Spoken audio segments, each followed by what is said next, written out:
Welcome to Beyond Hormones, the Business of Wellness, the podcast for hormone and functional medicine providers who want a thriving, predictably profitable practice and maybe a little less stress along the way.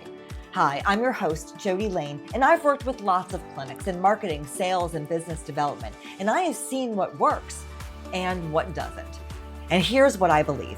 Hormone and wellness care should be available to everyone who wants it. And while providers know the medicine, many struggle with the business side of their cash practice.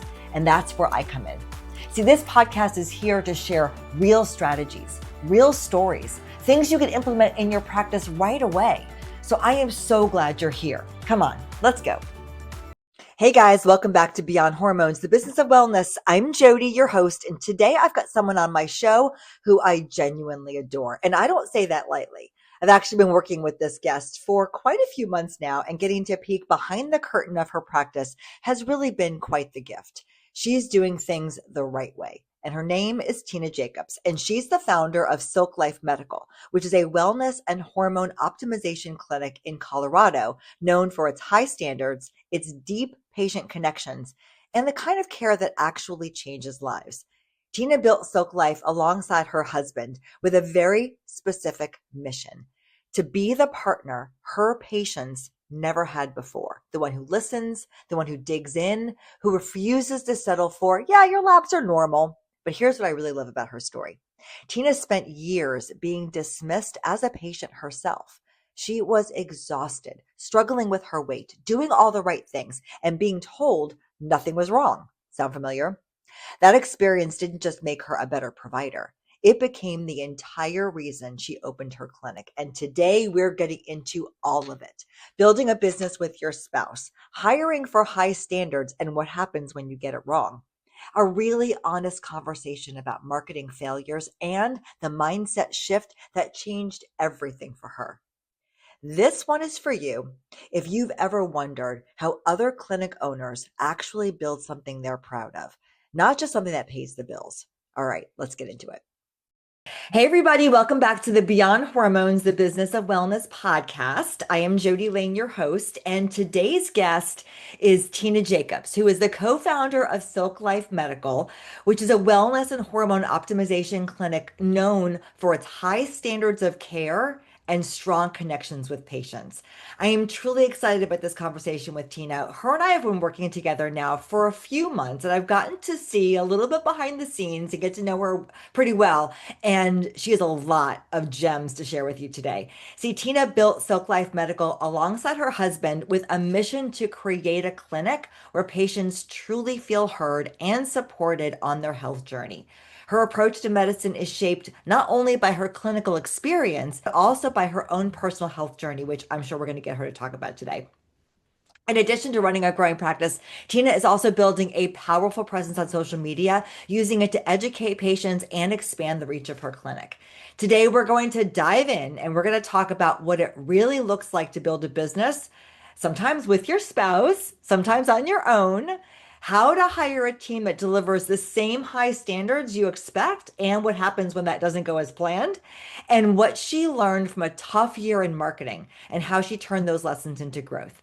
Tina, welcome to the show. Thank you so much, Jody. I really appreciate you having me on here because I feel like this podcast has been even just helpful to me hearing other people's perspectives. And so it's Aw. really cool to put my voice in the game too. Hey, I'm so happy to hear that. Well, since I know you well and the listeners don't know you as well as I do, let's start off by just sharing, like who you are and what inspired you to start Silk Life Medical. Mm, I mean, most of it is from my own health journey, which you mentioned briefly, but I went through like 10 years of really struggling with my weight, really struggling with just always being exhausted. And, even with all that, I still like went through PA school and did all the things. But then by the time I got to the end of it, like I realized like standard healthcare wasn't giving me any answers. Like the experience of going to your doctor and them listening, but then being like, yeah, let's look at some labs, see what's going on. And then like, you're like, okay, let's figure this out. And then you go back and they're like tested like 4 things and they're like, well, everything's normal. And you're You like, know? I'm pretty confident it's not normal. Exactly. It's like, when you know it's not normal, like you're exercising, eating healthy, and still dealing with all this stuff, like there's a piece missing. And, unfortunately at that point, like I just trusted as someone who was becoming a PA, like I just trusted my doctor so much, and so then when they said it's not anything on our end, the answer was like, okay, what's wrong with me? Yeah, And it that must be was your fault. really, demoralizing. And Yeah. so I really want to have a practice that talks to those women, even talks to those men who have been in that place of like intuitively they know things aren't right Yeah. and they want a partner that's going to figure it out and give them the option of not just getting to like barely normal, like let's do all the things to make it amazing. I love that you said they want a partner because Yeah. that really takes a look at how you think. So Mhm. during that journey, so you were going to school, you were becoming a PA no matter what, whether your problems got solved or not. Yeah. At what point did you say to yourself, I don't want to go join a practice. I want to own my own practice. What happened there? Mm. I mean, to be honest, like I never thought that was an option. Like growing up, like owning your own business, like that was for like somebody else. Yeah. That wasn't possible for me. Or, especially to be successful with it. And one of the things that attracted me to my husband was, I met him and he just like had this amazing mindset of like everything's possible. Like if somebody can do it, you can do it. And like so it just kind of got my mind going in that direction and digging in more and seeing like, as a PA, we're not necessarily set up to perfectly to run our own business, but like what's possible. And then when I found BHRT and, as a PA wanted my own business, like the BHRT was such a part of like, hormones were such a part of figuring out what was wrong with me. Hmm. So like it just was a perfect match. Yeah. So I mean, so your husband's name is Nick, correct? Yeah, Okay, yeah, so Nick had this personality naturally show up. yeah. But it wouldn't have spoken to you if there wasn't some kind of drive inside of Oh you yeah, that I also agree. believed that you could do it. So, what conversations did you guys have where you decided together, let's just do this, let's just open a clinic? It is just that like you have one life. Like Hmm. if anything was possible, what would you do? So why not go for it? Like, Yeah. and yeah, I mean, I feel like you have to have some sort of mental resilience and as much as like I've suffered with I still struggle with my physical health, and it's always been a struggle for me through most of my life. And but I didn't let that stop me from, excelling. Yeah. I knew PA school was going to be twice as hard for me than it was someone who's has their health, and everything's perfect. Um, so if you can prove to yourself that you can still do that, even with all the cards stacked against you, everyone's saying like, hey, like you should probably just do something easier. Mm. You should probably, that's probably not a good fit for you. I mean, even I remember running into, so random, I running into a Spanish teacher from middle school and telling her I was going into medicine. And she was like, oh, are you sure? I just thought you would like be an artist or something. Oh, goodness You know gracious. what I mean? And so like just I was never the smartest kid in my class and a lot of that was like my, anxiety and unrelated things. So like I was not made to believe that was possible and so early on I had to decide for myself. Yeah. And so I feel like that's really worked in my favor in the long run. It was hard then, but definitely like something valuable to allow me to do this now. I've always felt like you and I understood each other at a deeper level, and now I get it. In high school, I didn't know what I wanted to do with my life. And so I took an aptitude test. Yeah. And the teacher that conducted the test came to me and sat me down and she said, "Okay, Jody, you need to be a kindergarten teacher. That is what you are set up for." And I was so pissed off that Yeah. that's what I was set up for, that that's where the first inkling I had to be an entrepreneur. It was like, I'm Yeah. going to show you. Yeah. I love And that. I feel like to be an entrepreneur, you almost need something like that. Yeah. Like you have Yeah. to almost have that, like, I'm gonna freaking show you, Right. like kind of attitude, because otherwise, when it hits the fan, like you're not gonna keep on going because it's hard. Yeah, especially, and we were talking before the show started that you've had a really hard week, so it's very, very Yeah. present for you. We'll get there in a second, but before we get Okay. there, I have a question about you as somebody who has struggled. How do you think that makes you a better partner provider for your patients? Yeah. I mean, I just, sometimes maybe too much, but I just really connect with what they're feeling, and that's the biggest feedback I got, when I first started the business was like, you know, you just really took the time to listen and wanted to understand, which is the difference between what people are getting in standard medical care. Yeah. And so it really kind of focusing on that and making that, a key part of my business was really important. Do you think that hormone providers or wellness providers that don't have a background like yours can still connect with their patients? Or do you think that having that really is like the final piece of the puzzle? Hmm. I mean, that's a good question. I feel like it's very possible in many ways, not just like having the experience yourself. Like Mhm. sometimes it's you know, your mom went through menopause and it Yeah. was horrible, or, other experiences like that. But I feel like a lot of the times when I see providers that are a little dismissive, especially of women, it's because they don't get it, Yeah. you know? Yeah. Yeah, I would think that if a provider has not had the experience, Yeah, then what they can do is relate to it from a different perspective of an experience they've had. So maybe it's not totally. hormonal, but it's something else that they've struggled Yeah, with. Yeah. exactly. And most of us can find something. Yeah. And if you can't, maybe this isn't the right profession for you. Exactly. Your life's been that easy. You're not going to enjoy this process. For all you longtime listeners, you know how much I love supporting hormone clinics to become the best version that you can be.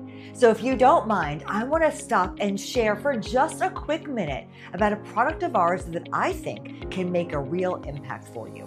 And it's called Practice Automation System. Now, here's something most clinic owners I've spoken to never realize. They think their marketing doesn't work, when the truth is, most clinics are often wasting up to 75% of their marketing budget without even knowing it. Not because their marketing is bad, no.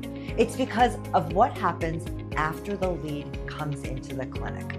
Now, according to studies, 87% of people don't answer calls from unknown phone numbers anymore. Can you believe that? I know I didn't know the number was that high. So when your office calls back a lead and the lead doesn't pick up the phone and you don't follow back after that, the money you spent to get that lead is gone. Look, the practice automation system is what we built to fix this problem. The moment a lead comes in, the system texts them in 5 minutes. It sends nurturing emails for weeks if they're not ready. It helps them move through a sales pipeline your team can actually keep up with. We built the foundation for this inside an actual hormone clinic, the one I worked at, the one I helped to scale to over $4 million in revenue. So every campaign tactic, every text, and every email language and timing was tested on real hormone patients before it ever became a product. For most clinics, as few as 4 patients a year covers the cost of the entire system. To find out if Practice Automation System is right for your clinic, go to acceleratedmedicalpractices.com/automation. That's acceleratedmedicalpractices.com/automation. All right, guys, now let's get back to what we were talking about. What's something that you now know about hormones that you wish every woman on the planet knew about it right now? I mean, the most important thing being like those normal ranges don't tell us anything, Yeah. you know? Um, and it's unfortunate, but like we can't just trust that those normal labs are telling us what's going on and that one provider is going to tell us what's going on. Like, I wish, more importantly, every woman knew to trust their intuition. Like I feel like, especially as women, we know when something's off. Yeah. When we're like doing the right things and not getting results, like we don't need a doctor to tell us, like, this specific number is off for you to be validated. Like, Yeah. it's real. Let's figure it out. So you've got a patient in front of you, and Hmm. she has spent her whole life not believing that she's been told these things she's feeling are made up. It's just aging. She's maybe Hmm. suffering from some sort of mental health issue. How do you connect with her so that she understands? I'm asking you this question because I feel like newer providers that get into this industry really struggle with that. So how do you like get the patient to hear what you're saying so that they can tell you everything that's going on so that you can really like formulate your treatment plan to give them the best result? Yeah. I mean, first off is like really listening and showing that you're Mm. actually listening, not just, waiting to say the next thing, like really hearing what they're saying and asking follow-up questions so they know you're actually hearing them because they're not used to that. Yeah. And then as far as messaging, it's, the most important thing to get across is like your symptoms are real. Mhm. Your symptoms have a cause. Whether or not we know it or not, we're going to figure it out. We're going to find, those numbers that help explain it. And there's real solutions. Mhm. And like those three steps, I feel like really lead showing patients what's possible and kind of turning that page. It's interesting. As I'm listening to you, I'm thinking the insatiable personality trait is being insatiable you need as an entrepreneur Hmm. and you need as this kind of medical provider as True. well.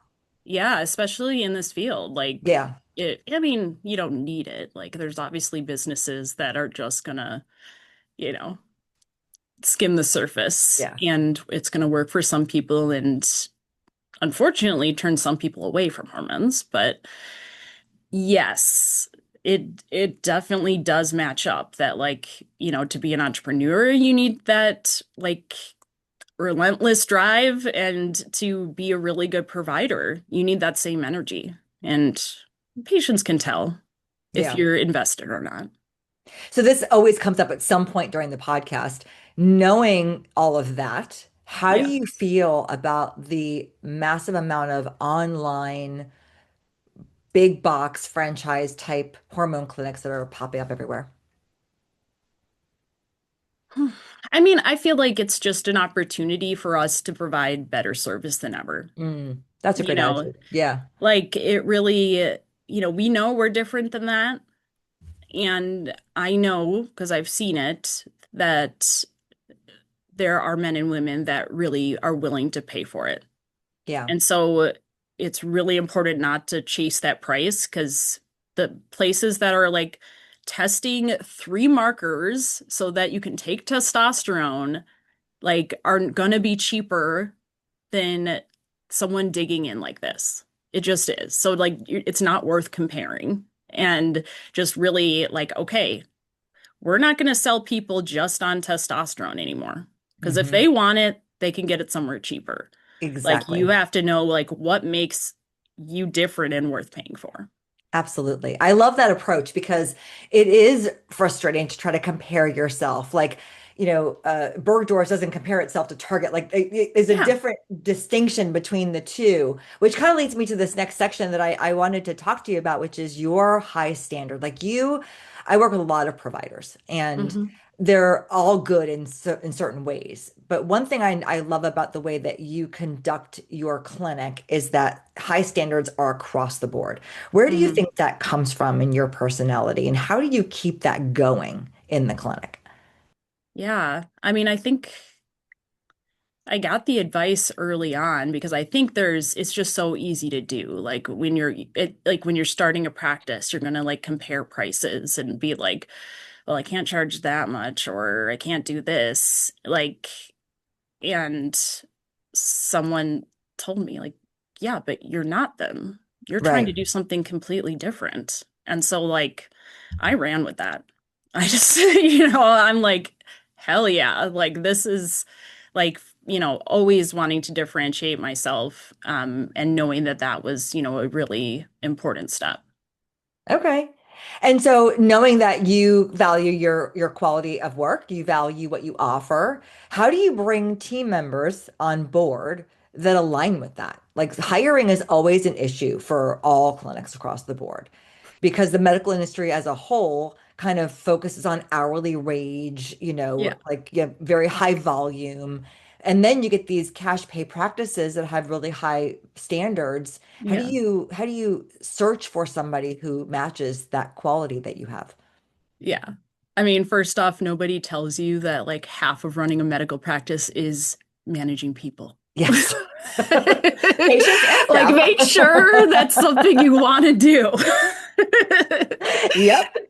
Because that's not something that's ever going to be solved. It's Yeah. something there's always going to be something to work on with your team. But I would say I've grown in that area for sure. Like when I was starting out, you know, I definitely believed in my ability for success, but didn't know how long it was going to take. So, Mm, and, we were all self-funded. So I'm like, you know, I think, and sometimes taking too much of other people's advice, was trying to conserve money, which you have to balance.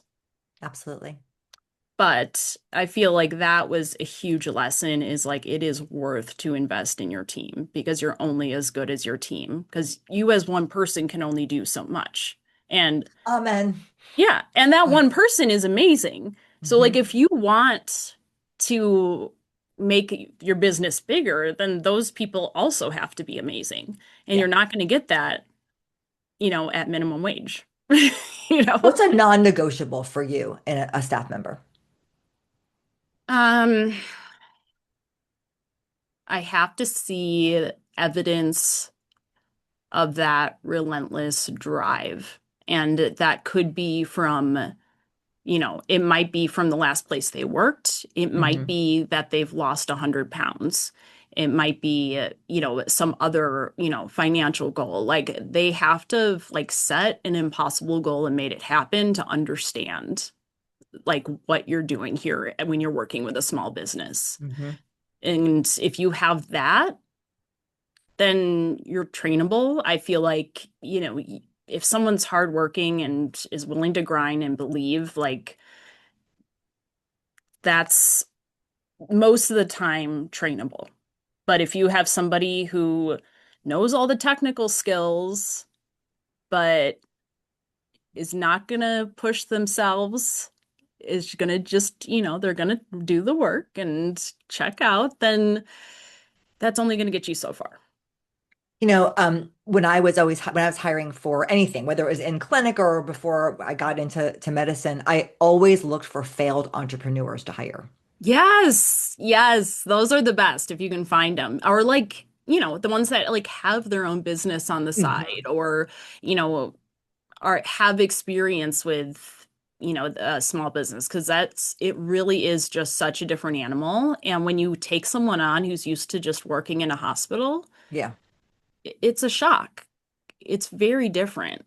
And it's sometimes harder to train those employees even Can you though you share would us? sometimes think the opposite of like, oh, like they're at that high level. Yeah, no, I definitely agree with that. I've seen a number of hospital employees, and it's almost like the culture beat down in their brain Yeah. that they probably are, like you said, like high quality, fast paced, very task oriented, very skill capable, but something has almost died inside after Yeah. being in the hospital setting. Yeah. And they haven't been trained to look at the big picture. They've been Yeah, trained to just exactly. be a wheel in the machine. And that's, when you have a small team, you have to be more than that. So speaking of team, so you started the business with your husband, a topic Hmm. I know a lot about because I've worked with my husband in four different times of my life. Yeah, What yeah. was it like to work with your spouse? I know a lot of clinic owners that have kind of a relationship like that, whether they both own or they both work in it. What was it like for you? Yeah, I mean, there's good and bad, right? Like as you've probably experienced. You're, like with my husband specifically, I've mentioned how, he really helped with my mindset, which I think was essential to Yeah. being successful here and not giving up. Because there were plenty of times where like all my friends were like, just close the business. Yeah. Yeah. So, having a partner like that, I really appreciate because I talk to other women entrepreneurs and a lot of times they don't have that support from their Yeah. spouse. And that's really it's hard. It's manageable. Don't make it a deal breaker. But so that's the cool thing is that you have that shared belief, right? Um, Honestly, going into it, I just didn't know how to prepare. I feel like it's just like with having kids. Like people are like you're surprised when your husband isn't doing enough, and then people are like, "Well, did you guys talk about like those things before having kids?" And you're like, "I've never had a kid before. I didn't Like, know what why to talk why would I know to ask that?" about. And the same with the business. Like Right. I just saw it as, yes, we're both going to be working hard, doing it, doing all these things, and we're going to put our efforts together and, yeah, we'll take it one step at a time because I don't, even now I don't know what the next year looks like. You know what I mean? Right. But um it it turned into mostly me doing the business. And like he was an important part because he has a huge following on social media and was referring, which obviously can be one of the hardest Right. things of Yeah. growing a clinic. But like as far as actually making a clinic work, managing people, managing when there's no people, it was on me. Um, and that causes, there's going to be, whether it's that or other issues, there's going to be issues at the office, and it's hard not to bring those home, Yeah. for sure. And then I feel like specifically as a woman, like men are taught a lot more about managing money, I feel Mm. like.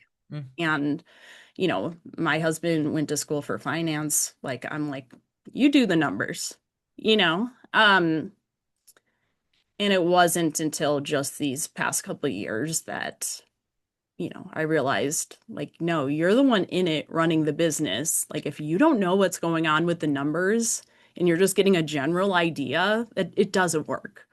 And like part of that is like you have so many different parts of running a business, right? Like you have to give up parts of it. You have to. Like you can't know every single detail of every single thing. Otherwise, you're just not going to get anywhere. But I think like knowing the numbers and, being willing to pay somebody to update you on that weekly, 100% worth I'm it. so glad you said that because whether it's your spouse or a bookkeeper or an Yeah. accountant or a friend, whoever is like, because I know most people that are the talent that start a business. Like you're the Yeah. talent, you're the provider. Yeah. Everything else around is just a product of the fact that you want to see Yeah. patients. And so it's natural to want to give the financials over. And it's fine to do that. But like Yeah. you said, once a week, once a month, once a Yeah. quarter, having those sit downs to really know what those numbers are. I'm glad you said that. That's important. Yeah. Yeah. I mean, like the one I told you was like my husband was in the beginning be like, he was always like, we're close to profiting, and we just got to keep putting our heads down and going. And then like I finally got a bookkeeper and she's like, you have a very profitable business. I'm like, What? like, Do you think that he and he just was like, wanted you to be well, motivated? Yeah, he was like, for me, like until we're further past that line, like this is just much more motivating and it works for me. And like that doesn't work for me, Yeah. you know? All right, well, So, you figured that out. That's so funny. All right, let's pivot for a second because one of the ways that you profit in a business is yeah. by doing something that's almost a dirty word in the hormone clinic space, which is you have to do marketing. Yeah. And that's a topic that I know you know a lot about. Yeah. So, what is one thing that you did early on in marketing that really just did not go well and you wish you could like take it back? Um, I mean, so many. I mean, like I think like I was telling you before this call, like marketing is definitely one of those areas in entrepreneurship where like you have to dive in head first, like ready to fail. Yeah, Like the way you succeed at marketing is not, preparing so much and finding the right person. It's trying, something based on what you know at the time and failing so you can learn about it and try again. And if you, invest too much into that one thing and then you're just devastated every time you fail, like you're not going to make it. Because like it's going to take a lot of fails before you figure something out. I'm going to Um, cut that clip and just put it on repeat on my social media because and I never really heard about it the way you just described it, but everything you do as a business owner and a provider is work hard first, research, figure it out, execute. And yeah, with marketing, it's the other way around. It's execute, research, learn, re-execute. yeah, Yeah, perfect. yeah. And so, yeah, I mean, I've hired so many different people that I was excited about that, are contractors and, did all kinds of things that like 100% are gonna work and then do nothing.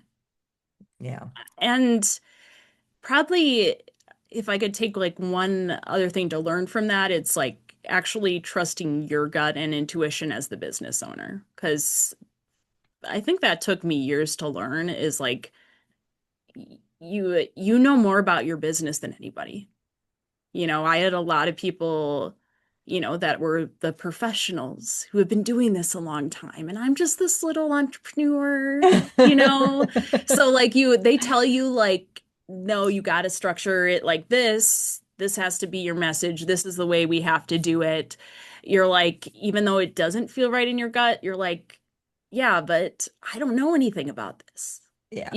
So there was a lot of times where I was like, okay, if it brings in patience, do it, you know? And it didn't bring in patience because Right. it didn't match with my practice. Right. And so if someone's like comes in and is like, this is, what's worked for everybody else, and this is how clinics like you make money, and isn't interested in, exactly who you are and who your clinic is, then move on. Yeah. That's a really great point. I've been in marketing a long time and it used to be more plug and play. You really Yeah, could I'm have sure. a strategy that worked across industries, but marketing is so muddy now with Yeah, what they call it the messy middle. That's what yeah, Google calls it. Like it's the time that somebody becomes a lead to the time that they purchase. That yeah, middle ground is the messy middle because there's just so much noise in between. And if yeah. you don't show up as authentic you, then people won't naturally resonate with you, Yeah. which Yeah, is you which have is to so be great. something different than what they're seeing elsewhere, Yeah. And so if you're trying just to, do what everybody else is doing, like good luck anyone stopping when they're scrolling. But you are successful. So what is something that you did in the realm of marketing or sales that you really think was a good choice and that other providers who are listening can say, maybe take some lessons from? Um, I mean, so much of our patients come in from referrals. So I Mm, think like from day one, like if you have less patients, then take that opportunity to treat them amazing yeah. because they are going to be your base that is going to tell everybody. And like even at the beginning, like I definitely wasn't charging enough, but Hmm. like if everybody refers five people, like it Hmm. it doesn't matter, you Hmm. know? And like I was putting way more work into those people. Not to say I don't put work into people now, but um, don't make that a bad thing, you Yeah. know, take advantage of that and really take that opportunity for referrals. Because if you're not getting referrals, then you don't, when things aren't working, then you're not getting anything. At least all the time ads don't work, you're still getting a flow Right. of people. That's a controversial statement what you just said. I agree with you 1000%. This is an area my husband and I disagree on all the time. Yeah. I think when you're starting out, whether it's a new business or even a new product line, Uh-huh. you've got to charge low. You've got to get people in. You've got to over deliver. And it sets this expectation that this company is going to give you high quality, high standard service. Yeah, And then when you've got all the case studies and the examples and, and the money to re-promote, then you can, increase. I love that you exactly. said that. Yeah. So let's talk about you on social media because when we met to do some business planning together, and very quickly I got the impression that you wanted to be more online as an educator than just a provider sitting and working with patients. I'm sure it's a dichotomy between the two. Like, where do you prefer to spend your time? Is it balanced? How do you want to approach this as you move forward into the future?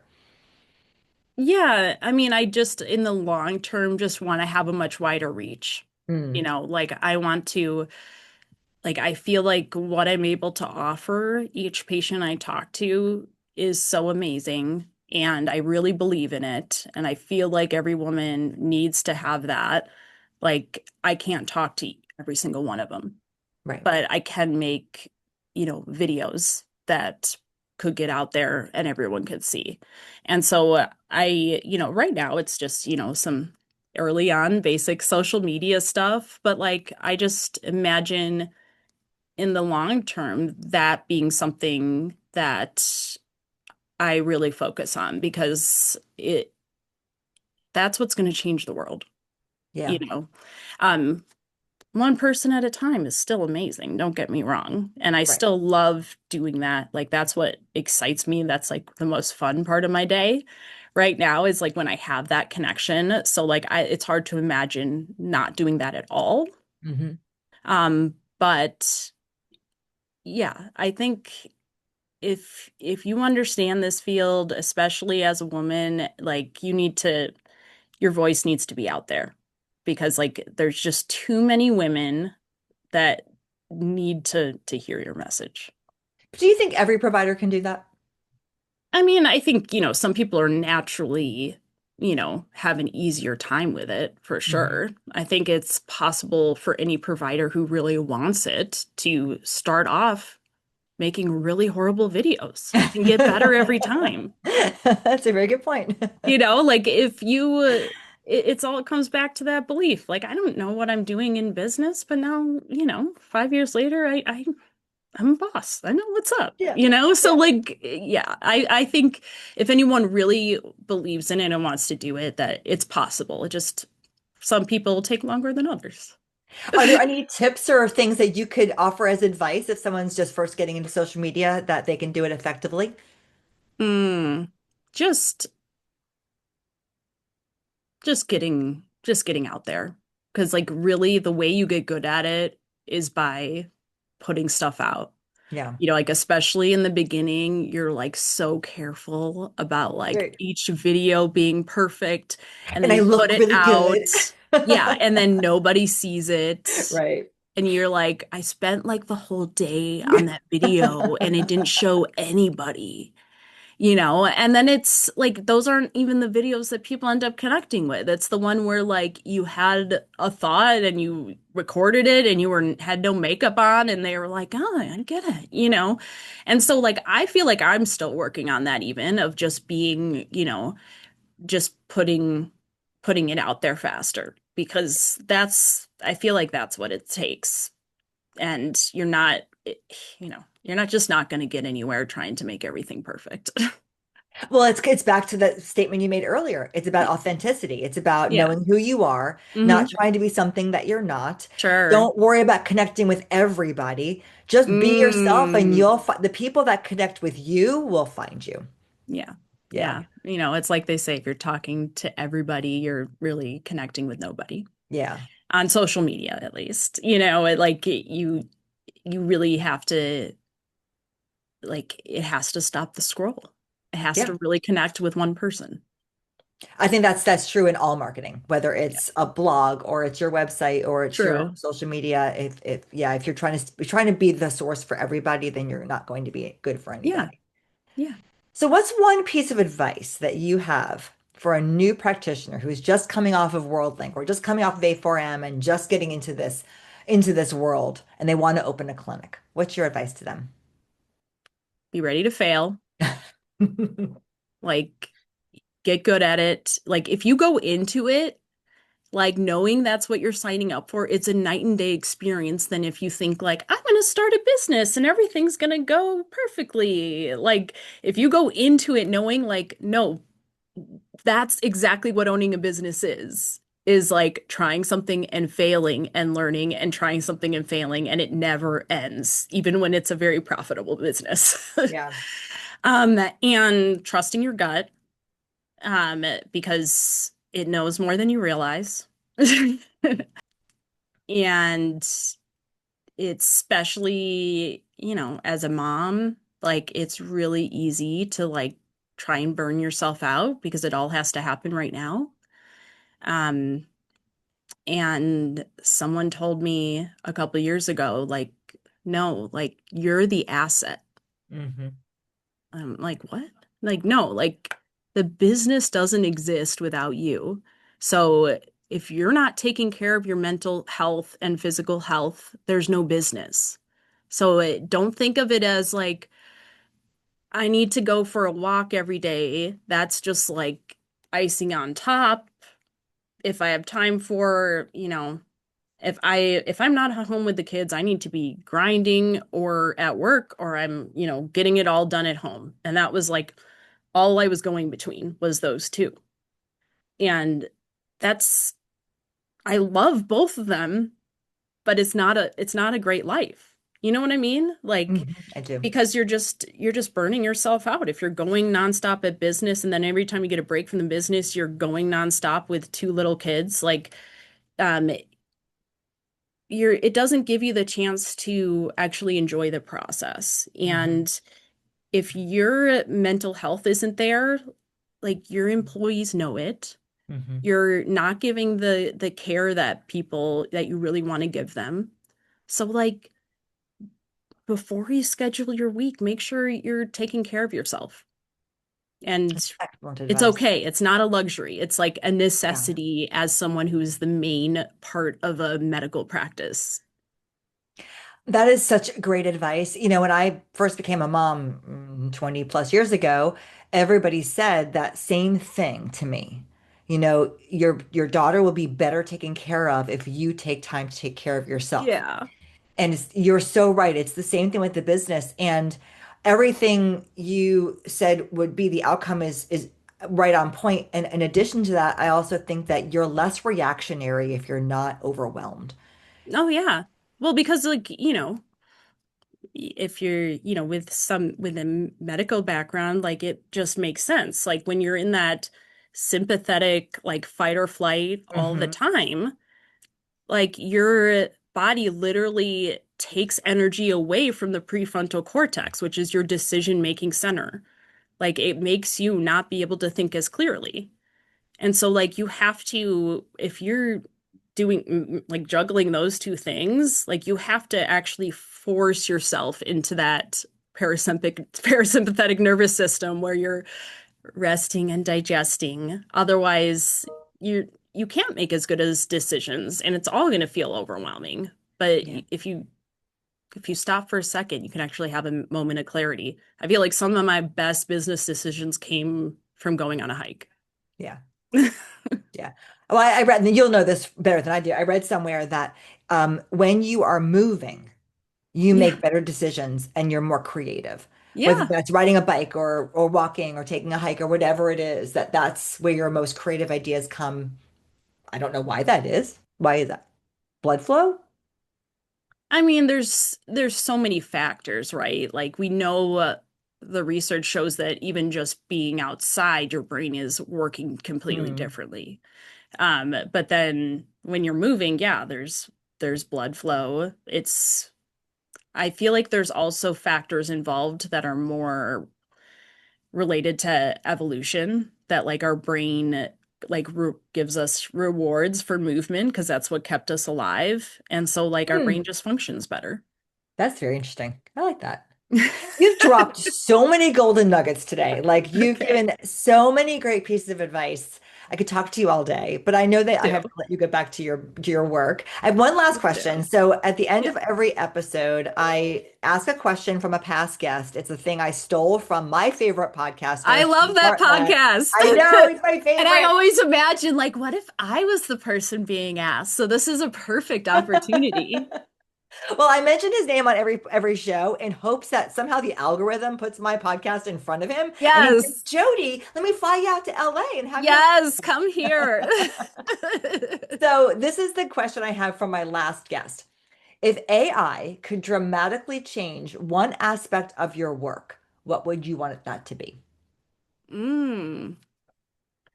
I mean, I'm th like my brain is really going with the short term right now, but like I know there's so much more we could do long term, like as this evolves more. But like right now, like if I want, and this is something we were talking about, like if I want to be able to prescribe medicine and have those appointments with my patients, I need to have, you know, certain people to do other things. And that means all of this knowledge that I've, Mhm. accumulated during this process that's not directly related to what I'm talking to my patients to just goes to waste.